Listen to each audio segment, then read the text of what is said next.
Queridos irmãos, a paz do Senhor Jesus, eu quero trazer uma breve reflexão para junto compartilhar com vocês. O que eu quero falar é como a igreja deve tratar uma pessoa que comete pecados graves. É um pecador inveterado, é uma pessoa que já está viciado em cometer erros e falhas graves, causando escândalo, é um rebelde, é um contumaz. Como é que a igreja deve tratar uma pessoa assim? É partindo daqui que a gente vai buscar entender, porque a gente está notando que está se aculturando no meio evangélico um tipo de entendimento de que toda pessoa erra, toda pessoa peca, e isso é fato, é verdade. João disse que aquele que diz que não tem pecado é mentiroso, a gente sabe. Nós também sabemos que a partir do momento que alguém nasce, já está ligado diretamente a ele o pecado congênito.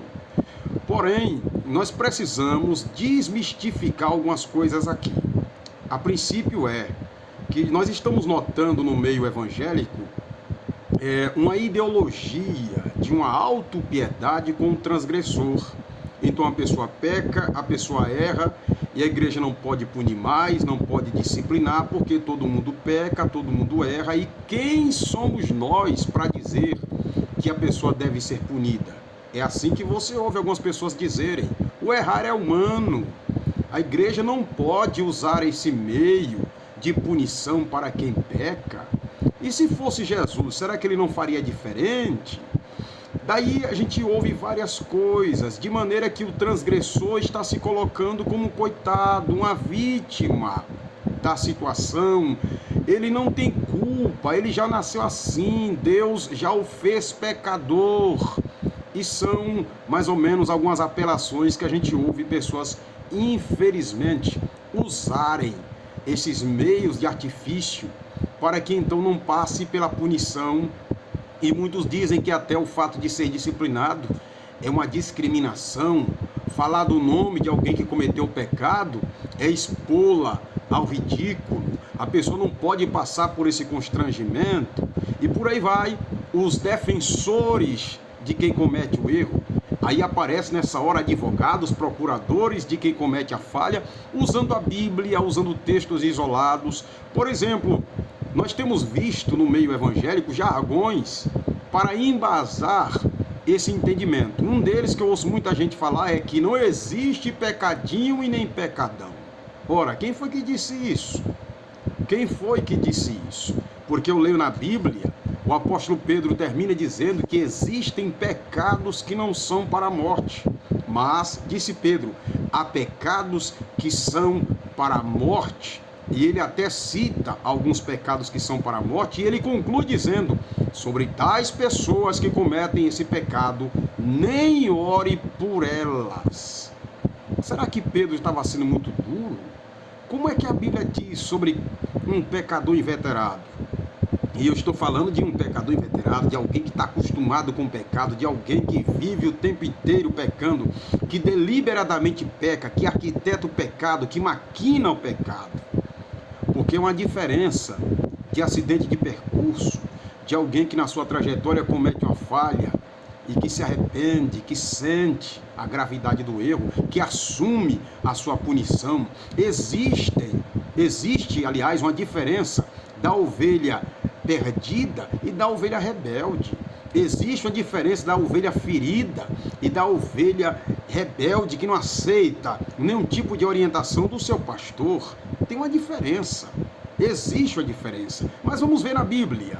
As pessoas dizem assim: ah, mas Jesus é bom, Jesus é misericordioso, Jesus não diria jamais assim, ele não trataria uma pessoa que cometeu um pecado, por mais pecador que ela seja, da maneira que a igreja faz, da maneira que a igreja pune. Então vamos para a Bíblia. Por exemplo, como é que Jesus tratava alguém que estava em pecados e que precisava encontrar salvação? Jesus dizia para ela: olha, fique como está, não precisa mudar, eu não vou lhe tratar com discriminação, porque você infelizmente é vítima deste mundo pecaminoso. Era assim que ele dizia? Não. Não era assim. Mateus capítulo 10, quando Jesus enviou os primeiros discípulos para evangelizar, ele terminou dizendo: ide, pregai o evangelho do reino, dizendo: é chegado o reino dos céus, e diga também para eles: arrependei-vos. Foi a palavra de Jesus. João Batista, em Mateus capítulo 3, quando estava batizando, a Bíblia diz que algumas pessoas procuraram João para serem batizadas. E João Batista disse o quê? Raça de víboras, quem vos ensinou a fugir da ira futura? Produzir, pois, frutos dignos de arrependimento? A mesma mensagem que João traz. No livro dos Atos dos Apóstolos, capítulo 2, quando Pedro está pregando a palavra de Deus após o batismo com o Espírito Santo, aquelas quase 3.000 almas que ouviram Pedro pregar, desejaram também receber o batismo com o Espírito Santo.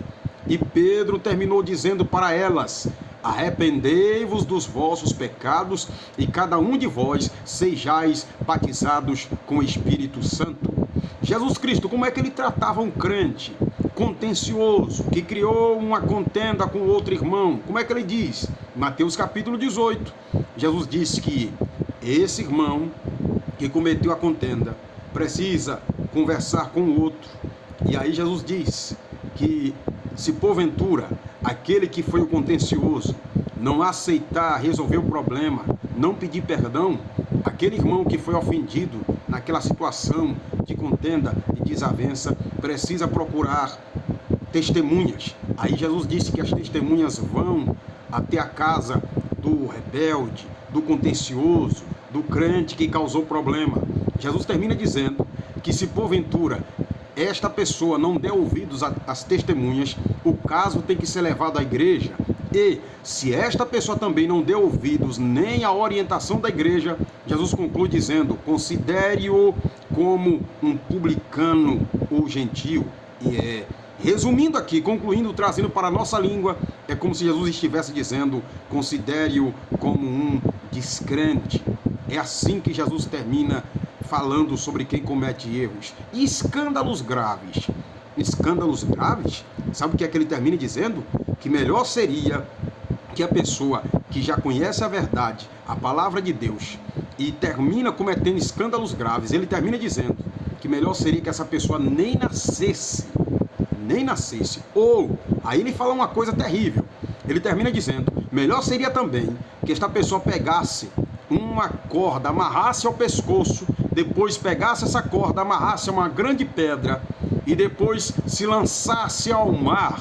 Resumindo, é como se Jesus estivesse dizendo: melhor seria que essa pessoa se matasse do que continuar viva, porque duro é alguém colocar pedra de tropeço no caminho dos pequeninos. Palavra de Jesus.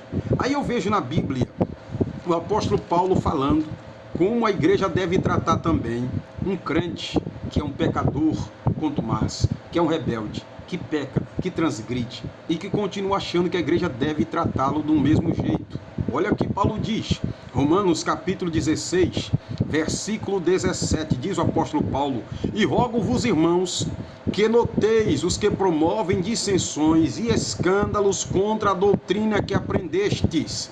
Desviai-vos deles, porque os tais não servem a nosso Senhor Jesus Cristo, mas a seu ventre, e com suaves palavras e lisonjas enganam o coração dos simples.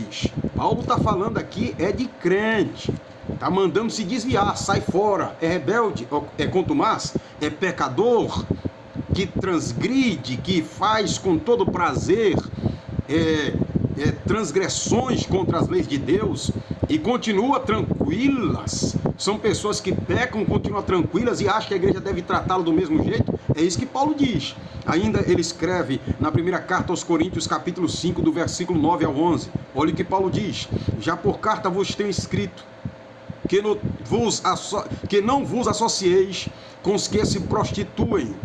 E isso não quer dizer absolutamente com os devassos deste mundo, com os imorais deste mundo, ou com os avarentos, ou com os roubadores, ou com os idólatras. É como se Paulo estivesse dizendo: isso eu não quero dizer com os descrentes, porque então vos seria necessário sair do mundo. Mas agora escrevi que não vos associeis com aquele que, dizendo-se irmão, for devasso, imoral, avarento, idólatra, maldizente, beberrão, roubador, com o tal, nem ainda com mais. Não tenha comunhão nenhuma com esse tipo de gente que diz que é crente e é imoral, é idólatra, é avarento, é maldizente, é beberrão, é roubador. Não faça nenhum tipo de aliança com esta pessoa. Não tenha nenhum tipo de relacionamento com ela. Ah, mas onde está o amor? Mas a igreja não pode agir assim. A igreja não pode segregar. A igreja não pode pegar uma pessoa e discriminá-la só por causa disso. Irmão, é a Bíblia que está dizendo. É a Bíblia que está dizendo. Continuo lendo ainda. Segunda carta de Paulo aos Tessalonicenses, capítulo 3, versículo de número 6. Olha o que Paulo diz. Mandamos-vos, porém, irmãos, em nome de nosso Senhor Jesus Cristo, que vos aparteis de todo irmão que andar desordenadamente, não segundo a tradição que de nós recebeu. Porque vós mesmos sabeis como convém imitar-nos, pois que não nos ouvemos desordenadamente entre vós. Paulo está dizendo, ainda na segunda carta aos Tessalonicenses, capítulo 3, versículo 11, ele diz: porquanto ouvimos que alguns entre vós andam desordenadamente, não trabalhando, antes fazendo coisas vãs. A esses tais, porém, mandamos e exortamos por nosso Senhor Jesus Cristo, que trabalhando com sossego como o seu próprio pão. E vós, irmãos, não vos canseis de fazer o bem.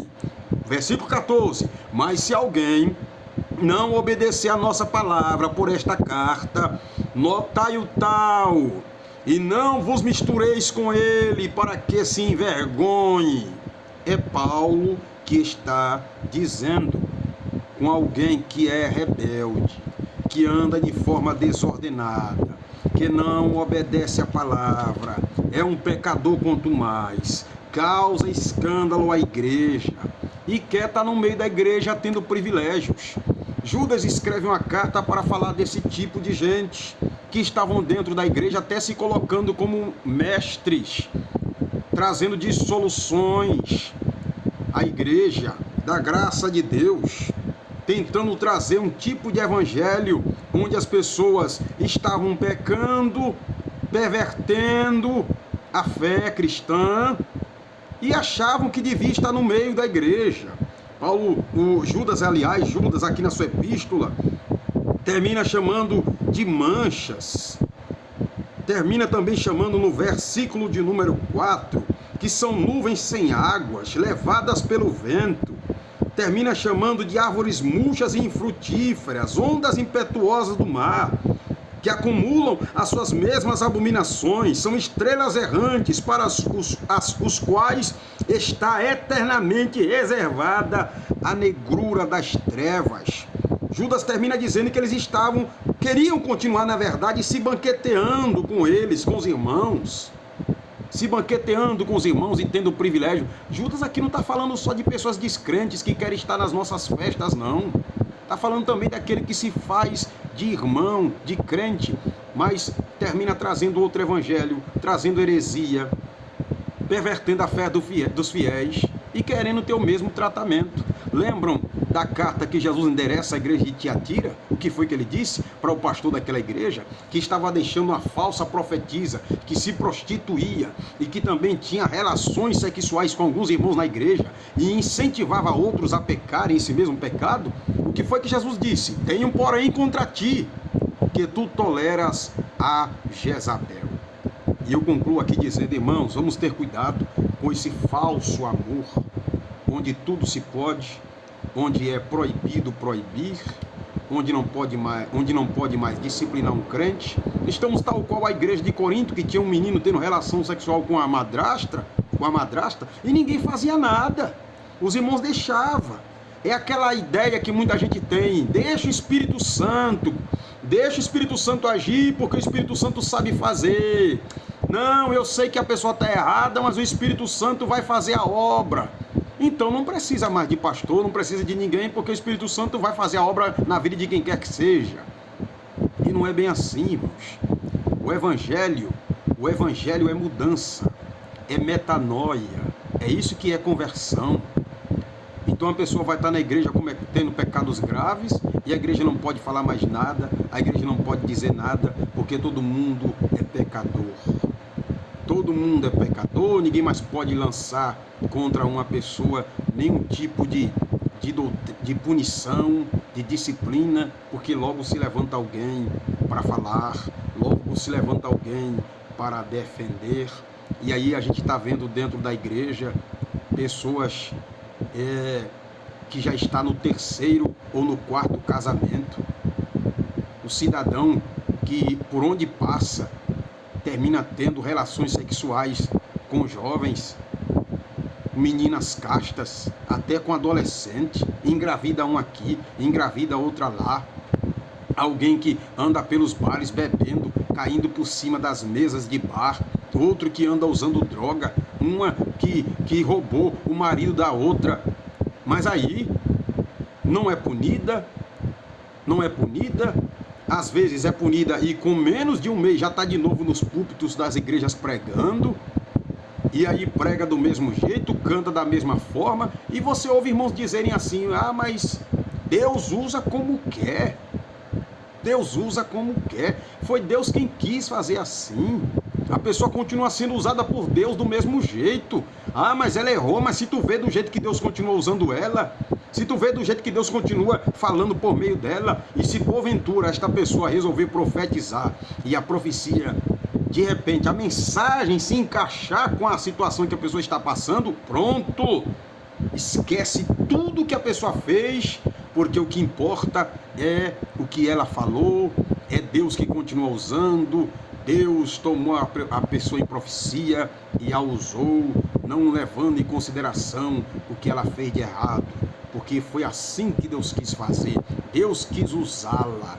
E tem gente que pega textos da Bíblia, por exemplo, como está escrito aos Romanos, para dizer que os dons de Deus são irrevogáveis. Então a pessoa recebeu de Deus um dom e Deus não toma. Ela vai se prostituir, ela vai se chafurdar no pecado, ela vai cometer os piores erros, mas Deus não vai tomar este dom, porque os dons de Deus são irrevogáveis. É preciso entender a exegese desse texto. Quando Paulo diz, escrevendo aos Romanos, que os dons de Deus são irrevogáveis, Paulo está falando de dádiva. Deus concedeu uma dádiva a Israel. E veja no contexto, já diz a Bíblia que texto sem contexto é pretexto para a heresia. Aliás, a Bíblia não, a teologia. Quando você vai estudar teologia, você sempre ouve esta frase. Texto sem contexto é pretexto para a heresia. E Paulo, quando escreve no texto, Paulo está falando de uma dádiva que Deus deu a Israel, que é o quê?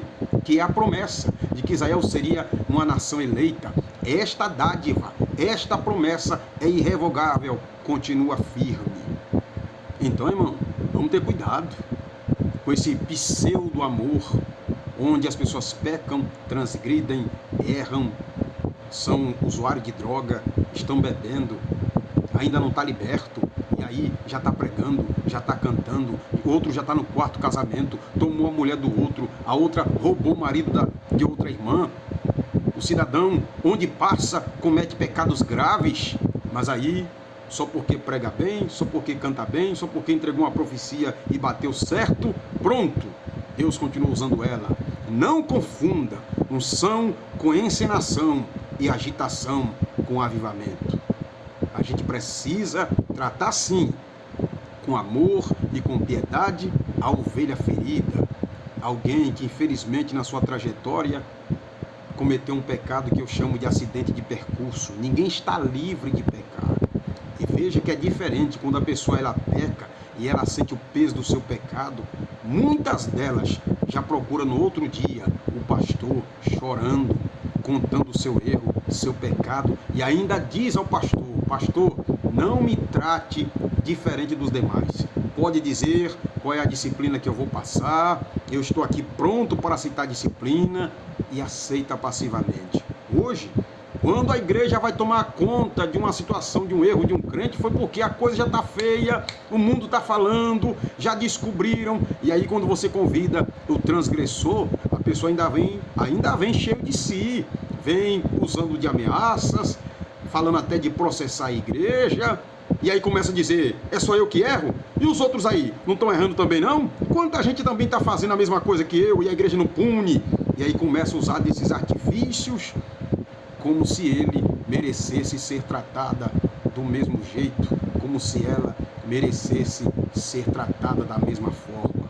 E não é isso que a Bíblia diz, vocês viram comigo aqui no texto, não é isso que a Bíblia diz. Infelizmente, a gente está vendo esse mal, essa anarquia tomando conta da igreja, onde as pessoas pecam, erram e acham que tem que ter o mesmo tratamento. E não é isso que a palavra de Deus diz. Que Deus abençoe a todos, que a mão do Senhor continue conosco, que Deus nos ajude e que a gente aprenda sempre com a palavra de Deus, que ela sim, ela é a nossa regra de fé, de prática. Um forte abraço, Deus abençoe a todos, no nome de Jesus.